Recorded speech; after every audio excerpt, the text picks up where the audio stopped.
Woman's Impact on World War I by Virginia Berrigan. Narration by Virginia Berrigan. The life of women post-World War I was pretty domestic. They were seen as housewives and mothers. The men, on the other hand, were the breadwinners and leaders of their home.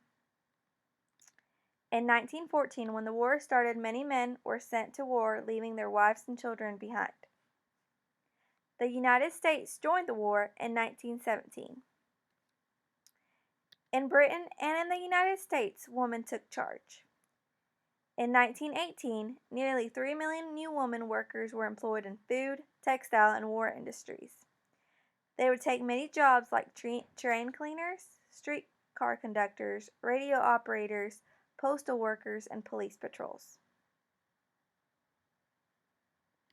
Women took factory jobs that were poor and dangerous, a place where accidents were common. For example, in 1917, in Silverton, East London, AT&T plant suffered an explosion.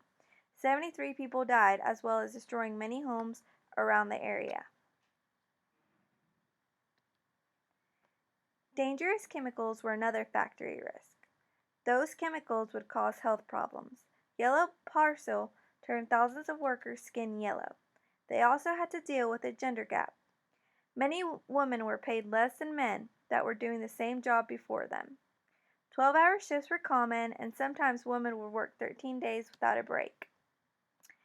About 20,000 women worked for the military.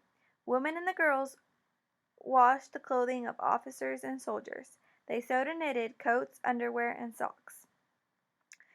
This was an important role because the Army did not have resources for new uniforms. The women and girls cooked for the soldiers, nursed the wounded and sick, and helped them survive their injuries and their sicknesses. There are many heroic women that made an impact on the battlefield. For example, Dr. Alice Ingalls, a Scottish doctor and suffragist who started the Scottish Women's Hospital Unit, one of the few medical female units on the front. Flora Sands, a former nurse, became the only British woman to officially serve as a soldier in World War I. She was promoted to the rank of sergeant major and then after the war to captain. Edel Cavell was a British nurse that saved many lives of soldiers from both sides. After being arrested by Germans for helping hundreds of Allied forces escape from Belgium to Netherlands, she was sentenced to death and executed in 1915. In 1919, being female or married was no longer allowed to disqualify someone from holding a job in a profession. On June 19, 1917, the House of Commons voted by 385 to 55 to accept the Representation of the People's Bill's Women's Suffrage Clause.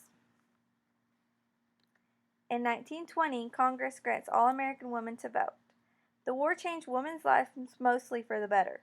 Women showed society that they were able to do men's job and were intellectually capable of taking part of society. According to war historian Dr. Jonathan Both, women lived longer and healthier lives after the war and lost fewer children in infancy. During and after the war, infant mortality was reduced by 2/3. The explanations are complex, but better living standards and nutrition are a large part of the answer. Smaller households and earning rising faster than food prices meant that there was more food to go around. After war, women began to wear shorter skirts and shorter hair became fashionable. Makeup also became popular. Seeing women smoke out in public became common. After World War I, women became more appreciated than before. Some were laid off when the men came back, but they had still been exposed to the idea that they were equal to men. It opened a new mindset that women would be treated equal and gave them the power to fight for women's rights.